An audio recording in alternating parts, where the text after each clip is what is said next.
So this is to really discuss some of the techniques that I find really helpful when I'm working for Positive Futures, and things that you can either use for yourself or for your child or your loved one, to try and help them with their mental health. We have provided some resource sheets as well. So we've got a sort of a guide to some common symptoms of mental health conditions. We've got various worksheets and things that you can use as a template. But I just thought I would talk through the things that I use the most and that I find helpful when working with people. So the first thing I use is talking about gratitude and happiness. And I think increasingly it's easy to focus on the negative. Human beings are programmed to kind of pick up on negativity more than positivity. And especially in today's climate, it's very easy to see the black side of things. So this exercise just helps you focus on the positive. I like to call it the positivity list. So you start, and some people do it once a week or once a day. It really is down to how often you want to do it. Um, but you write three things that have made you smile. So you can do different variations of this. You can do something you've seen that's made you smile, something you've heard that's made you smile, or something that you felt or smelt. So I find those quite good because they actually make us take stock of the world we're in and really pay attention to those little things that will put a smile on our face. And then over time, you can build up almost a positivity list and create, maybe it's a bigger thing, maybe it's a positivity poster with some words of things that have made you smile. Maybe it's a different tactile experience, so different things that you feel that bring back that memory. Or you could maybe even put together a sound collage and record just different little snippets of things that have made you smile. So when you are feeling really negative and like there's no positivity in the world, you can go back to your list and actually, no, I've got all these things that make me smile. So that's the first technique that I use all the time, and not only for clients, I also use that myself to keep me positive and to remind me that even if I've had a really bad day, I have smiled. Because once you start counting the smiles, you notice how often you do it. Smiling is the simplest thing that we can do. It takes minimal muscles to smile, so we should definitely all smile more. Um, the second technique that I use a lot with service users is for building self-esteem. And often when we have low self-esteem, we have what I would call a negative internal monologue. So we're saying bad things to ourselves, like I'm stupid, I am ugly, or these kind of things. And it's about changing that monologue to something positive. So I am kind, I'm caring. And it can be quite hard to do this initially. So the way I do it, I get someone to pick a daily activity. So it can be something like cooking a meal, or it could be completing homework, or just an everyday task. And then I say to the person, what would you think if you heard somebody? We'll use cook a meal. So what would you think of somebody who'd cooked a meal? And with that person, we then draw out all these themes. So they're caring, they are kind, they're thoughtful. All these things, we write them down, or record them, whatever way works best for them. And I always make sure that my service user agrees completely with everything on the list, so that they would definitely agree that with another person. And it kind of helps sometimes if you're working, say, with your child, if you say, how would you feel if I did this? So then they've got a physical person to actually think about what what they would think.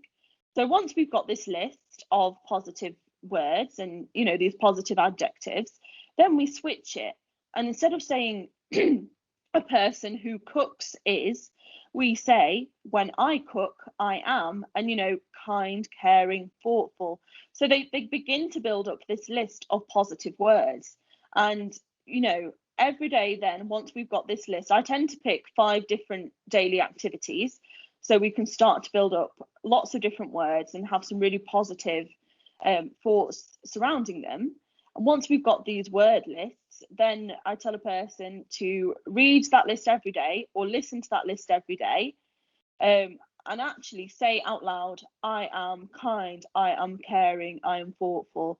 And the more someone says it and starts to outwardly change that inner monologue, over time, that, what they're saying to themselves becomes more positive.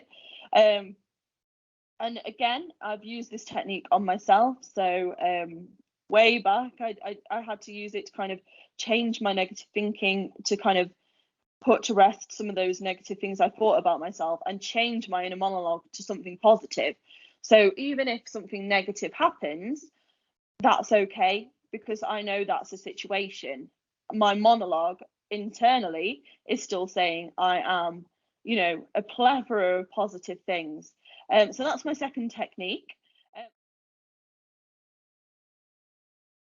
So our final technique that we're going to talk about today, and there really are loads of techniques, and it is very much what will work for you. It's not a one size fits all kind of thing. I think if something feels wrong to you, then don't force it. Find something that is right for you. But the final technique I'm going to talk you through today is called 4x4x4 breathing. And basically, that is acknowledging that when we feel anxious, our breathing usually intensifies. So we'll breathe much shallower and much quicker. And this can sometimes add to a heightened anxious state, because we're denying ourselves of that oxygen to help us think rationally and clearly. So the 4x4x4 technique helps you slow down your breathing and get yourself then in a calmer place, so that what you're feeling anxious about isn't as emotionally triggering as it was before. So I'd like you all to join me in having a bit of a practice of this technique, so you can see how it feels yourself and hopefully leave the session feeling a lot calmer. So if you make sure you're sat comfortably, or you can even lie down if you want, it's very, very much however you feel comfortable.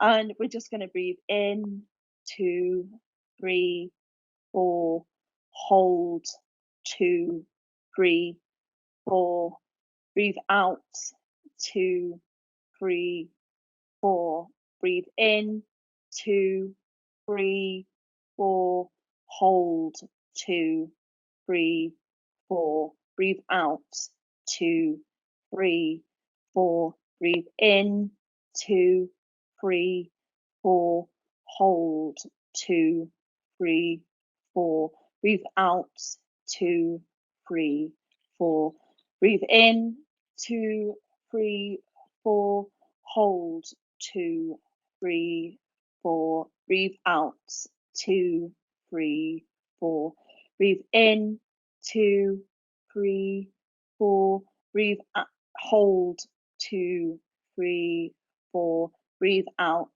2, 3, 4, breathe in, 2, 3, 4, hold, 2, 3, 4, breathe out, 2, 3, 4, breathe in, 2, 3, 4, hold, 2, 3, 4, breathe out, 2, 3, 4.